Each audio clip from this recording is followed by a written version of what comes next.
good for the money. We're printing a lot of this money, aren't we? Well, I think that's where it's going to come from. Remember, credit comes from savings, and we blew through most of our savings when the dot-com bubble crashed, and then we started borrowing a lot of money from the rest of the world. Wall Street helped us do this with these structured products where we tapped into the global savings glut, and we borrowed from China and Saudi Arabia and Russia and Japan. But now we can't pay the money back, and nobody wants to lend us anymore, so they're trying to recreate it with a printing press, and that's exactly what happened in Weimar Republic, Germany. That's what's happening in Zimbabwe right now. So I just want to pull up this chart to show how the reserves at the Fed have increased. You've seen banks. I mean, it's a blue line, Peter, that I don't know if you can see it. It's flat, and then it just goes straight up because banks are now keeping $1 trillion or more there, 1,000 times more than what they were before the crisis. Yeah, and what they're doing, though, is they're monetizing the deficits through the banks because that money is not just sitting there, it's in treasuries. Mm-hmm. And that means the government is spending the money to run the government. But do you think that it's possible that the reason we haven't seen the type of runaway hyperinflation that you've been talking about for years is because a lot of the extra money that the Fed has printed is sitting on bank balance sheets and not being lent out? Well, I'm talking about hyperinflation happening eventually, not right now. And of course, that's a worst case scenario. I think what's really stopping hyperinflation is foreign central banks continuing to support the U.S. dollar.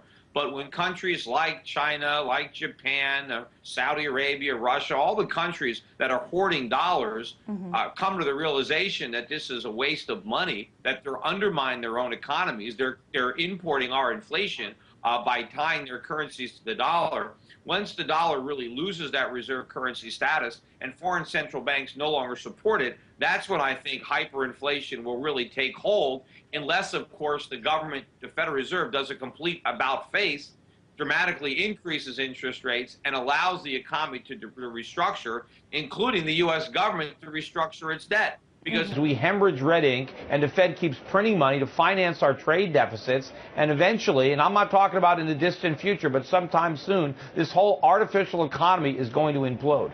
To tighten. I started saying this when the Fed first started talking about an exit strategy back in 2009. I started saying there was no exit strategy, that the Fed had checked into the Roach Motel of monetary policy. There is no way for the Fed to exit. All it has to do is make excuses as to why it's not. The Fed is going to keep printing money until the dollar implodes and the economy collapses. Because if they try to exit, let me interrupt the you there, Fed can't Let go. me interrupt you there. Yeah. One myth that's out there is that what we're doing is printing money. We're not printing money. The amount of currency in circulation is not changing. Is that tax money that the Fed is spending? It's not tax money.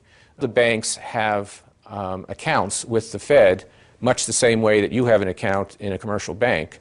So to lend to a bank, we simply use the computer to mark up the size of the account that they have with the Fed. So it's much more akin, although not exactly the same, but it's much more akin to printing money than it is to borrowing. Now, you might ask the question, well, the Fed's going out and buying $2 trillion of securities. How do we pay for that?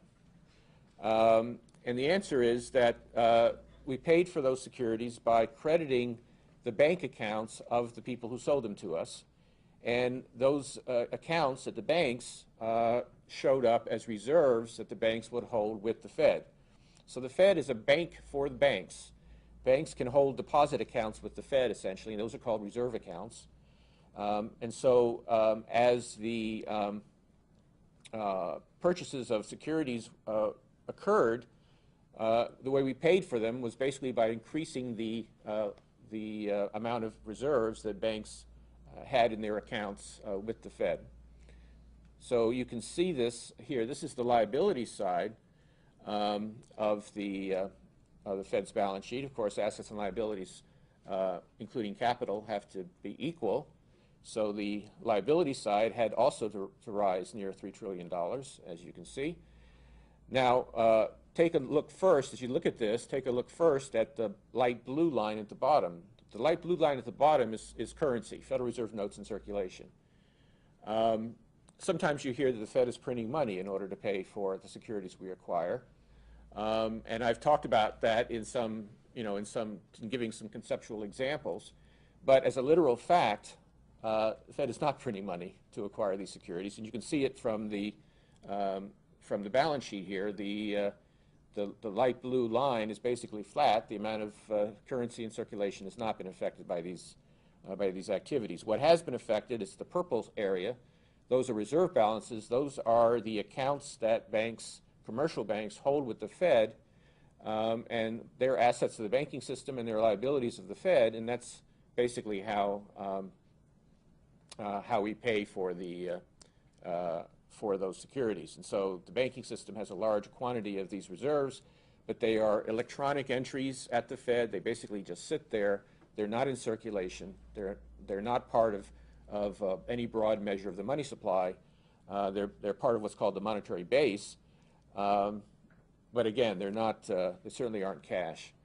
Then there are other liabilities, including Treasury accounts and a variety of other things that the Fed does. We act as the agent, the fiscal agent for the Treasury. But the two main items you can see are the notes in circulation and the reserves held by the banks.